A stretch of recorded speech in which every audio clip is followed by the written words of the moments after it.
The topic taken for today is Phylum Arthropoda. Arthros means jointed, podas means feet. Because of the presence of jointed legs, this phylum got the name Arthropoda. In all these animals belonging to this phylum, the feet are jointed. That is the outstanding character of this entire phylum. Then, it is the largest animal phylum. Almost 80% of all the known animal species belong to phylum Arthropoda. And within the phylum, class Insecta is the largest group. 80% of all the arthropods belong to class Insecta. So, in the entire animal kingdom, insects constitute about 70% of all known animals that are described till now. Then, these are bilaterally symmetrical and also tripodoblastic animals. The body organization is at organ system level. And arthropods are found in all types of environment. They are found on the land, they are found in the seawater, freshwater, brackish water. Some of them are also parasites or commensals. Then, they also play an important role in the pollination of flowers. Then these are also true coelomates. During embryonic development, xyloscoelom appears, but in the adult animals, the xyloscoelom is replaced by a blood-filled cavity known as hemocoel. The original coelom is confined only to few places in the body. Then, arthropods exhibit metameric segmentation. The body is divided into a number of serially arranged segments.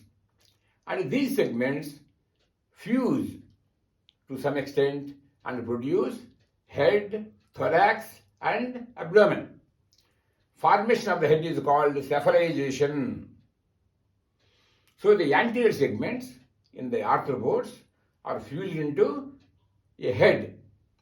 That is one of the important advancements in the phylum Arthropoda. Then the body of these animals is covered by a chitinous, non-living exoskeleton.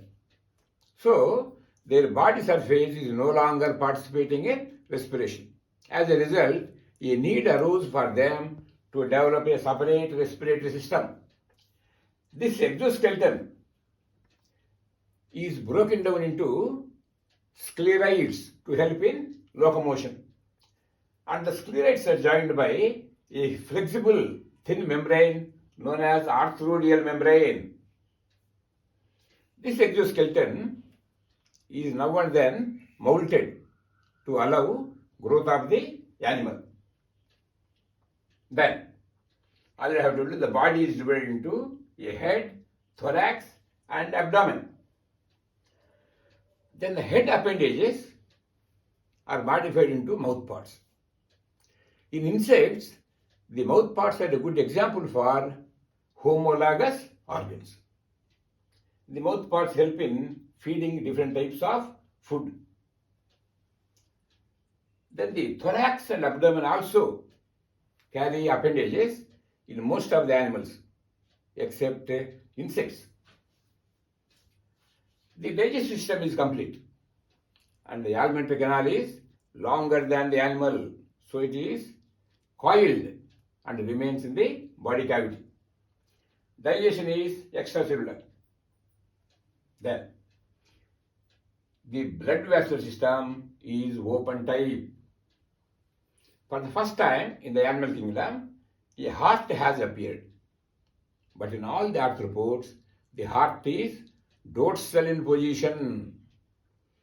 And this condition is opposite to those of vertebrates. In the case of vertebrates, heart is ventral in position. But in the arthropods, it is dorsal in position. Then, The respiratory pigment, if present, it is a copper containing pigment known as hemocyanin. It gives bluish color to the blood. This hemocyanin is seen in animals like crabs, prawns, etc., scorpions, etc. But in the insects, respiratory pigment is absent. So the color of insect blood is colorless. In the insects, blood does not help in the transport of oxygen. Then coming to the respiratory system, a well-developed respiratory system is present in all the arthropods.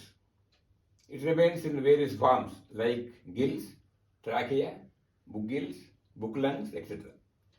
In the insects and some other animals, a tracheal respiratory system is well developed, and the tracheal respiratory system supplies oxygen to the tissues directly without the involvement of blood.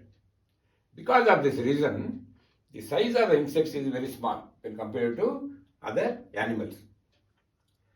Arthropods have also a well-developed excretory system made of Malpighian tubules and coxsackie glands or green glands. Insects secrete uric acid. It is an adaptation for conservation of water. Then, nervous system is also well developed. It consists of a nerve ring around the esophagus.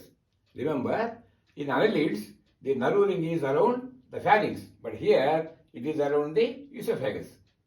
The ventral nerve cord is also present, just like in annelids. And in every segment, the ventral nerve cord has ganglia, segmental ganglia.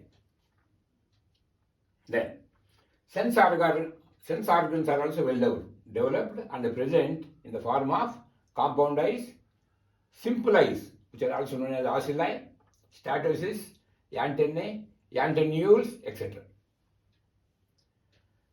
These are mostly dioecious animals, or sexes are separate, and fertilization is mostly internal.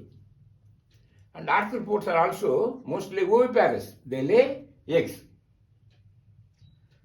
Then the development is direct or indirect, and if the development is indirect, the larvae undergo moltings and also exhibit metamorphosis.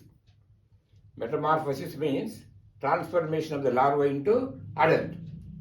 So some of the arthropods exhibit, or the larvae of some of the arthropods exhibit metamorphosis. In some cases, it is incomplete. For example, in cockroach. So they are known as heterometabolous insects. Then coming to the examples, there is a large number of examples. Then there is one important extinct group in the phylum known as Trilobita. The trilobites were once numerous, but all of a sudden they have become extinct. So trilobites are extinct arthropods. Then there are some economically important insects which cause a lot of harm to human beings. Apis mellifera. It is the honeybee. Helps in pollination and produces honey. Bombyx mori. It is known as silk moth. Its saliva secretes a silk fiber which is used in making silk clothing. Laxifera laca. It is the lac insect. It produces lac, a sticky substance used in various activities. Then vector mosquitoes. Mosquitoes are known as vectors because they transmit disease from person to person.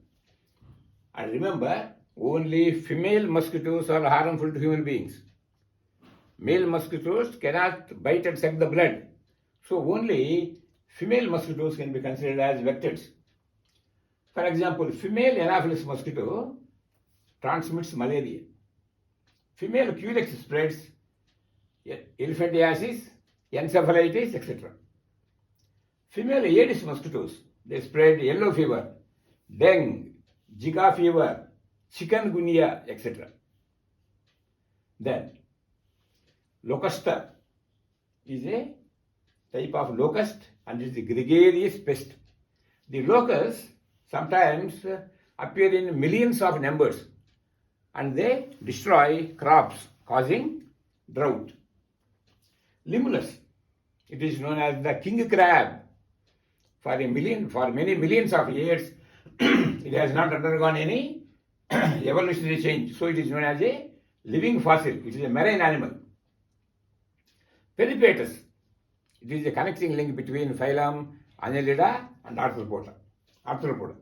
It exhibits a number of annelidan characters and also arthropodan characters. Animals like Peripatus is a good example to support the theory of organic evolution.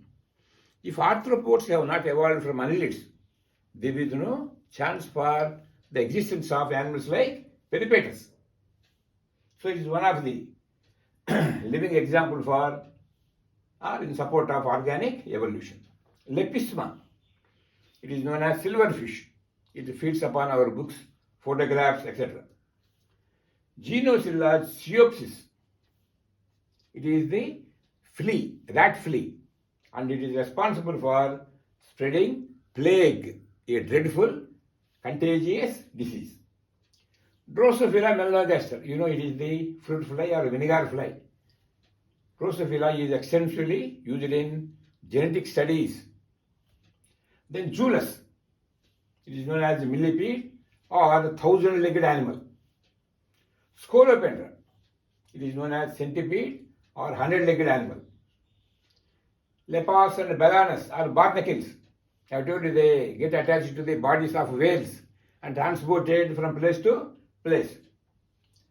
Saculina, it is a very interesting parasite which causes parasitic castration in crab.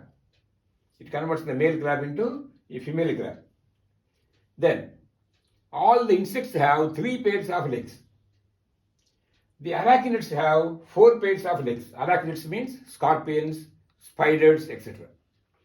Decapod crustaceans, that means crabs, prawns, etc., have 5 pairs of legs. So these are some of the important features and examples of phylum Arthropoda. Thank you.